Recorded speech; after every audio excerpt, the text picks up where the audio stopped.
Koussanar, région de Tambacounda, 17 décembre 2025.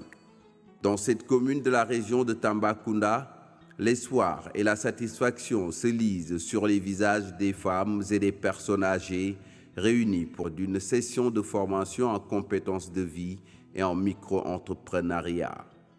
Cette activité s'inscrit dans le cadre du programme national Yoko Komkom, mis en œuvre par le projet d'appui à la protection sociale adaptative sous la tutelle du ministère de la Famille et des Solidarités avec l'appui financier de la Banque mondiale. À travers le programme Yoko Komkom, le PAPSA vise à renforcer l'autonomie économique et sociale des ménages vulnérables, bénéficiaires du programme national de bourse de sécurité familiale. Dans ce cadre, Sahel Développement intervient comme opérateur d'exécution de la mesure 3, compétences de vie et micro-entrepreneuriat dans les régions de Kaolack, Kaffrine et Tambacounda. À Koussanar, cette session illustre concrètement cet accompagnement de proximité au service des communautés. Voilà, nous venons de boucler une mission de supervision des formations dans le cadre du Yoko Komkom, où le cabinet Sahel Développement intervient spécifiquement sur la mesure 3, qui est axée sur le renforcement des compétences de vie et le développement des capacités entrepreneuriales. Nous sommes opérateurs de mise en œuvre et nous intervenons dans les régions de Tambacounda, de Kaolack et de Kaffrine. Donc, j'étais sur le terrain pour superviser le travail de nos formateurs qui ont été déployés depuis le mois d'octobre. Et nous avons 22 formateurs sur le terrain affectés dans les différentes régions d'intervention. Et nous avons vraiment apprécié et magnifié le travail qui est en train d'être abattu. Et l'importance de cette formation, c'est de permettre aux bénéficiaires de bourses familiales d'acquérir des connaissances et des compétences pour dérouler des activités génératrices de revenus et même créer des entreprises viables, voilà, qui pourra leur permettre d'avoir d'autres sources de revenus, mais surtout d'améliorer leurs conditions de vie. Sur le terrain, les formateurs de Sahel Développement assurent un encadrement de proximité,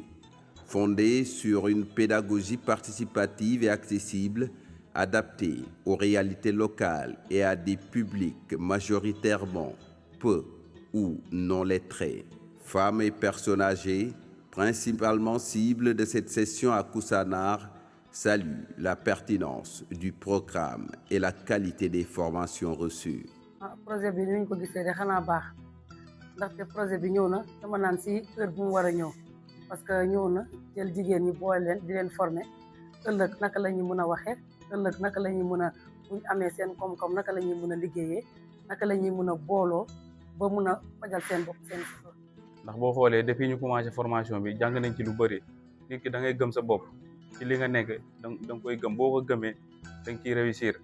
jàngal na nit ñi tamit boo nekkee ci mbooloo nan ngay waxee tamit loolu dafa doon loo xamante ne lu baax la nit ki tamit di tàmm di wax ci biir mbooloo yaakaar naa dina doon loo xamante ne da lay dimbale war na nit ñi tamit buñ la financé boo yoree sa financement di dox nan ngay dox gérer sa financement. parce que gis nañ ne que apporté na ay changements yu bëri ci femmes yi parce que bu njëkk ba groupement yi dañ fay nekk mais liggéey bi du demee noonu. mais gis nañ ne projet Yoko Komkom bu mu ñëwee ak accompagnement bu ñu leen di apporter sur le terrain gën na tax ba jigéen ñi ñu gën a gëm seen bopp surtout côté AG du ñuy mettre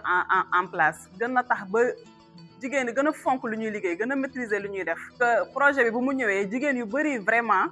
ñu ngi si nekk am na ñoo xam ne développé nañ ay AG yu bëri dañ fiy gis ay parfois ay jigéen yoo xam ne dañuy def ay poulailler gis ñoo xam ne ñu ngi si commerce bi gis ñoo xam ne dañuy def maraîchage vraiment am na ñoo xam ne aussi si agriculture bi la ñuy yëngu. vraiment ñuy gis ne que projet bi daal am na fi njëriñ lool si communauté Koussanar bi. ñun de mun ne leen fay ñun ay mag lañu dañu mag ba pare ñu ne léegi pare nañ si xam-xam àdduna kon am na lu Ndeye Bintu lu mu yokk si suñu xam-xam dafa yokk ñu xamee àdduna nu ñu war a dundee si suñu dëkkandoo ak suñu doom def fa yokk ñu am xam-xam suñu métier li ñu xam ak li ñu xamul ñu xam leneen ñu mën a dundal suñu njaboot. Le maire de la commune de Koussanar a exprimé sa satisfaction quant à l'impact du programme sur les populations locales. defuma lu dul am mbégte ndax koom moom boo ko waxee rek muy la turóom mooy koom-koom parce que doomu aadama bu nekk boo sañoon nga am sa koom-koomu bopp te gis naa ne vraiment projet bi dafay yokk jigéen ñi te gis naa projet bi dafay jàppale jigéen ñi kon man du ma def dara loo xamante ne en tant que madame la maire mooy jigéen comme ñoom dama ne soyez bienvenue ci commune de Koussanar dalal leen ak jàmm. À travers la mise en œuvre du programme Yokku Komkom, le PAPSA, avec l'appui de la Banque mondiale, confirme son engagement en faveur d'une protection sociale adaptative, axée sur la résilience, l'auto-emploi et l'inclusion économique durable. À Koussanar, cette formation marque le début d'une nouvelle étape faite d'initiatives, de confiance retrouvée et de perspectives pour des communautés tournées vers l'avenir.